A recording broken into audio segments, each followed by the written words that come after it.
Hello friends, welcome to our channel. నేను మీ శ్రీ. నేను ఈ కథని మధ్యలో ఆపేయడం లేదండి. చిన్న బాబు ఉండడం వల్ల రికార్డింగ్కి టైం సెట్ అవ్వట్లేదు. ఇంకా నేను రాసిన బోలెడన్ని కథలు మీకు చదివి వినిపించాలి కదా. అప్పుడే ఎలా ఆపేస్తా అనుకున్నారు? నా కథలు వినక తప్పదు మీకు. ఇక కథలకు వచ్చేద్దాం. సీతు 49వ భాగం.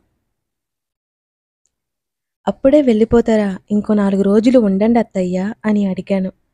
వాళ్ళు వెళ్ళిపోతే ఇల్లంతా బోసైపోతుంది. మళ్ళీ ఒంటరిగా ఉన్న ఫీలింగ్ వచ్చేస్తుందేమోనని భయం వేసింది. నా వాళ్ళు నాతో లేరు. కనీసం అత్తయ్య అయినా ఉంటే బాగుండు అనిపించింది. అక్కడ దివిజ అత్తయ్య ఏం చేస్తున్నారో, నేను వెళ్ళకపోతే దివి గందరగోళం చేస్తుంది. మళ్ళీ మరోసారి వస్తాను తారా, పండక్కి మీరెలాగూ వస్తారు, అత్తయ్య నచ్చజెప్తున్నట్టుగా అంది. నేను ఇంకెక్కువ అడగలేకపోయాను.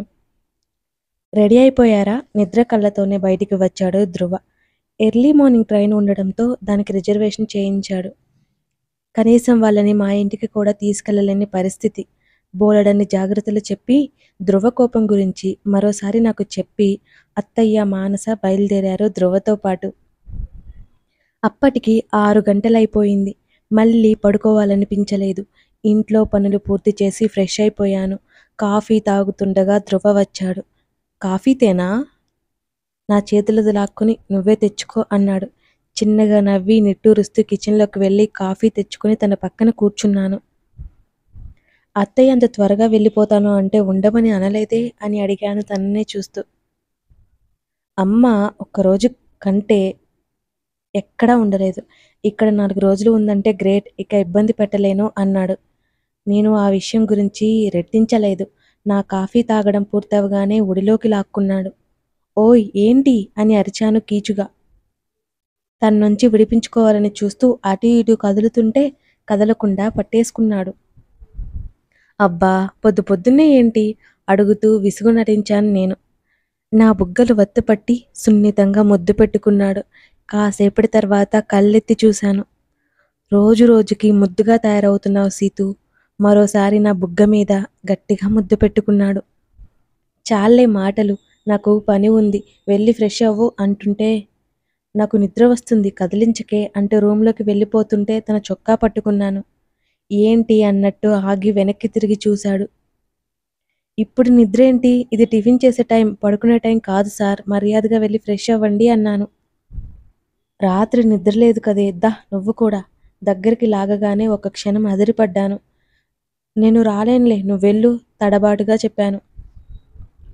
పర్లేదు, నీకు కూడా నిద్ర వస్తుంది అంటూ గబాలన చేతుల్లోకి ఎత్తేశాడు. ధ్రువ ప్లీజ్ అని అడుగుతూ బ్రతిమాలుతున్నా వినలేదు. ఎందుకే సోడా బుడ్డి కేకలు వేస్తున్నావు? లీవ్స్కి న్యాయం చేయాలి, ఏకాంతాన్ని వినియోగించుకోవాలి, కొత్తగా పెళ్ళయింది మనకి అంటూనే గదిలోకి తీసుకెళ్ళిపోయాడు. పైకి చూపిస్తున్న నా కోపం పైపైన కరిగిపోయింది అతని ప్రేమకి. సంసార సరిగమలతో మరో 2 రోజులు తెలియకుండానే గడిచిపోయాయి. ఓ రోజు సాయంత్రం ఇద్దరం రెడీ అయ్యి బయటికి వచ్చాము. ఏమైనా తీసుకుంటావా సీతూ? షాపింగ్ మాల్కి వెళ్దామా అని అడిగాడు. తీసుకెళ్ళు. తన వీపుకి చంపా నుంచి చుట్టూ చూస్తున్నాను. మాల్కి తీసుకువెళ్ళాడు. హే నాకేం వద్దు, జెంట్స్ సెక్షన్ వైపు వెళ్తున్న నన్ను ఆపాడు. సీజన్ మారింది కదా, స్వెటర్లు తీసుకుందాం. సార్ పదండి అన్నాను తన మోచేతిని పట్టుకుని. సరే పద. లోపలికి వెళ్ళి ఇద్దరం చూసి తనకొకటి తీసుకుని ఆ తర్వాత నేను తీసుకున్నాను. అంతేనా, ఇంకేం వద్దా అని అడిగాడు తను నా వైపు ఆశ్చర్యంగా చూస్తూ. వద్దు, నాకు బోలెడు డ్రెస్సులు ఉన్నాయి, మొన్నే పెళ్ళికి తీసుకున్న బోలెడు చీరలు ఉన్నాయి, ఇక అనవసరం, గ్రోసరీస్ తీసుకుందాం అన్నాను. ఏమైనా తినేసి వెళ్దాం అన్నాడు ధ్రువ. ఇప్పుడు వద్దు, గ్రోసరీస్ తీసుకుని డైరెక్ట్గా డిన్నర్ చేసి వెళ్ళిపోదాం అనగానే తను తలాడించాడు. అక్కడి నుండి మార్ట్కి వెళ్తుంటే ఎంట్రన్స్ దగ్గర నుంచి అన్నయ్య లోపలికి వస్తూ ఎదురయ్యాడు. వెళ్ళబోతూ నాకు అన్నయ్యలాగా అనిపించడంతో ధ్రువ చేతిని పట్టుకుని ఆగాను నేను. ఒక్క క్షణం ముందుకు వెళ్ళిపోయినా ఎగ్జిట్ వైపు వెళ్ళే వాళ్ళం మేము. ధ్రువ నేను వెనక్కి తిరిగి చూశాను. అన్నయ్య కనిపించాడు. అలా చూస్తుండగానే నా కన్నులు వెడల్పయ్యాయి. అన్నయ్య పక్కన ఎవరో అమ్మాయి. అన్నయ్య మమ్మల్ని చూసి బిగుసుకుపోయాడు.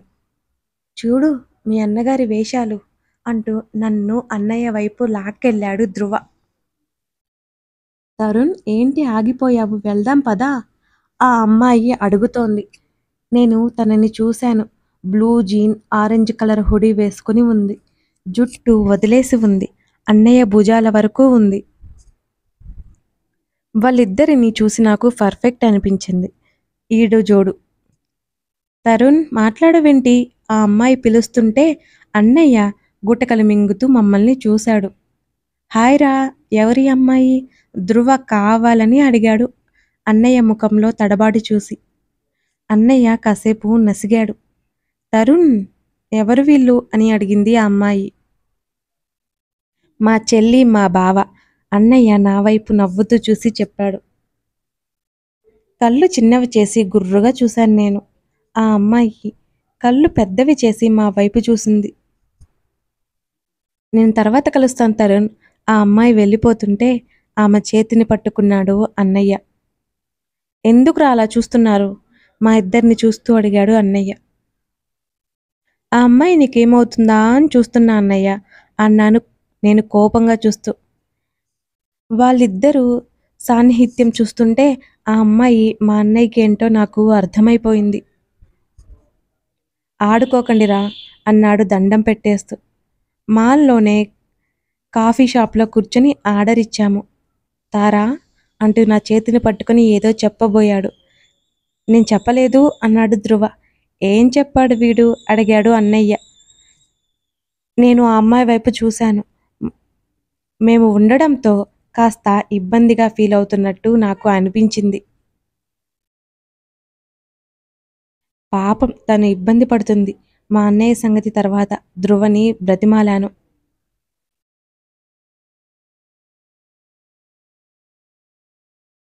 అన్నయ్య ఫ్రీగా ఉన్నప్పుడు ఇంటికి రండి అంటూ నేను ధ్రువ చేతిని పట్టుకున్నాను. అంత లేదు, నోరు మూసుకుని కూర్చో. ఎలా వదులుతాను మీ ఇద్దరిని, నాకు మాత్రమే వినబడేలా చిన్నగా చెప్పాడు ధ్రువ.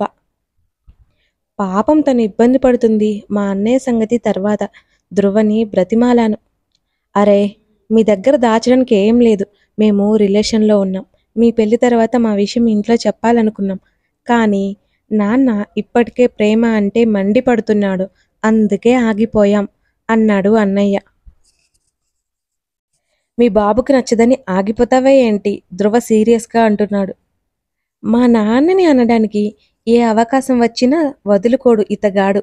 అప్పటికే ధ్రువ వైపు కోపంగా చూశాను నేను. అది కాదురా బాబు, అన్నయ్య ఏదో చెప్తుంటే నువ్వు వెయిట్ చేయాల్సింది నీ బాబు డెసిషన్ కోసం కాదు, నిన్ను నమ్మి చేతిని పట్టుకున్న తన డెసిషన్ కోసం అంటూ నాతో పాటు పైకి లేచాడు ధ్రువ. వదినా తప్పకుండా ఇంటికి రండి, అన్నయ్య తీసుకురా అని మరీ చెప్పి నన్ను లాక్కెళ్ళిపోతున్న ధ్రువతో వచ్చేశాను. ఎందుకంత కోపం నీకు, ఊరుకోలేక అడిగాను. కోపం లేదు ఏం లేదు, నీ అన్న పిరికి గొడ్డు, అందుకే కాస్త రెచ్చగొట్టి వస్తున్నా అంటూ చిన్నగా నవ్వాడు. ఇది టూ మచ్ తెలుసా అన్నాను నేను సీరియస్గా. నీ మొహం టూ మచ్, లేకపోతే ఏంటి, ప్రేమలో భయపడితే ఇంకా పెళ్ళైనట్టే అన్నాడు భుజాలు కదిలిస్తూ. కనీసం మా అన్నయ్య పెళ్ళి అయినా మా నాన్న చేతుల మీద జరగొద్దా ఏంటి, తన మోచేతిని పట్టుకుని తనతో పాటు నడుస్తూ అడిగాను. జరుగుతుందిలే, ఎందుకంటే ఆ అమ్మాయి మీ క్యాస్టే అన్నాడు ధ్రువ. నేను కళ్ళు పెద్దవి చేసి చూస్తుంటే మీ వాడు నా దగ్గర ఏమీ దాచడులే, నీ ముందు ఊరికే బిల్డప్ ఇచ్చా తెలియనట్టు అని నవ్వుతున్న ధ్రువ మాటలకి పళ్ళు బిగించి చూశాను.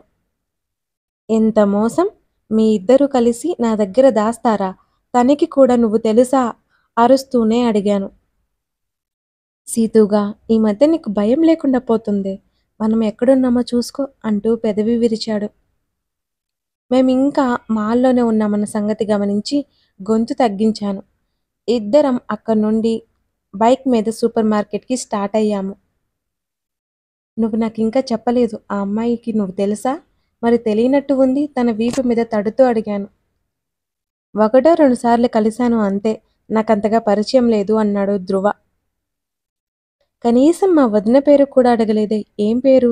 నా మాటలకి సన్నగా నవ్వాడు. నీకు వదిన అవ్వాలంటే నీ బాబు ఒప్పుకోవాలి కదా! చురక అంటించాడు ధ్రువ.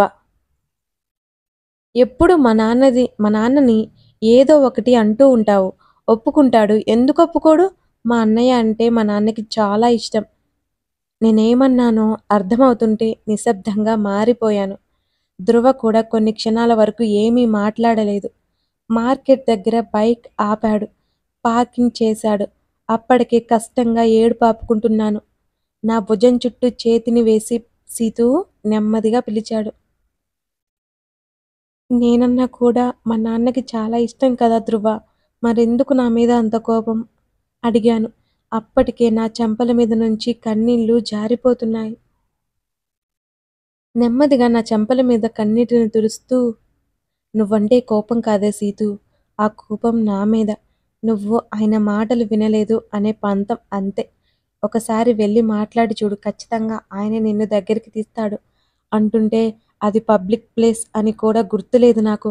హత్తుకుని గుండెల్లో ముఖం దాచుకుని హత్తుకున్నాను.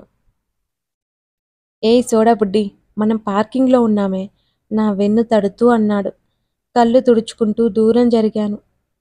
మళ్ళీ ట్యాప్ తిప్పావంటే చంపుతా అంటూ కర్చీఫ్ తీసి నాకు ఇచ్చాడు. ఇద్దరం లోపలికి వెళ్ళి కావలసినవన్నీ తీసుకున్నాము. నిజానికి ధ్రువ తీసుకున్నాడు. ఎప్పుడు ఇవన్నీ మా నాన్నమ్మ చూసుకునేది కాబట్టి నాకు ఎక్కువ తెలియదు.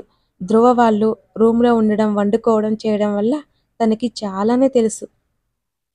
అట్నుంచి హోటల్‌కి వెళ్ళి డిన్నర్‌కి కూర్చున్నాము. సీతూ అటు చూడు తింటూ చూపించాడు ధ్రువ. తల తిప్పి చూశాను నేను. ఆకాష్ ఉన్నాడు. ఆకాష్‌తో పాటు జయంత్ ఉన్నాడు. వాళ్ళిద్దరూ సీరియస్‌గా డిస్కస్ చేసుకుంటున్నారు. ఇతనేంటి ఇక్కడ ఉన్నాడు? కంగారుగా చూశాను నేను. మనమెందుకొచ్చామే తింగరి వాడు అందుకే వచ్చి ఉంటాడు. అయినా హోటల్‌కి వచ్చిన వాడిని ఇక్కడేం చేస్తున్నాడు అంటావేంటే? నా వైపు అదోలా చూశాడు. అలా కాదు మనం వచ్చామని వచ్చాడా ఏంటి కొంపదీసి? అని అడిగాను నేను. లేదు మనకంటే ముందే వచ్చినట్టున్నాడు అని ధ్రువ అన్నాడు. ఆకాష్ వాళ్ళు ఆ మూలన ఎక్కడో ఉండడంతో మమ్మల్ని చూడలేదు. మేము తినేసి బిల్ కట్టి వెళ్ళిపోయే ముందే వాళ్ళు వెళ్ళిపోయారు. జయంత్ బైక్ మీద వెళ్ళిపోతే ఆకాష్ కారెక్కాడు. అతని కారు వెంటే మా బైక్ వెళుతోంది. ఆకాష్ మమ్మల్ని చూడడం నాకు ఏమాత్రం ఇష్టం లేదు. నేను నిండా ముసుగులో ఉన్నాను. ధ్రువ హెల్మెట్ పెట్టుకున్నాడు. గుర్తుపట్టడులే అనుకున్నాను. ఆకాష్ కారు కాస్త దూరంలో ఆగింది. ధ్రువ మాత్రం బైక్ ఆపలేదు. ధ్రువ వీపుకు చంపానించి ఆకాష్ కంటపడకుండా ఉండాలని ప్రయత్నం చేస్తున్నాను. ధ్రువ సరాసరి ఆకాష్ కారు దగ్గర బైక్ ఆపడంతో ఉలిక్కిపడ్డాను. కథ కొనసాగుతోంది. Thank you for watching, reading, listening. మీ అభిప్రాయాలు తప్పక తెలియజేయాలని మనవి. అవి నాకెంతో ఉపయోగకరం. వాటిని బట్టే నాకు ఇంకా ఇంట్రెస్ట్ వస్తుంది. Thank you.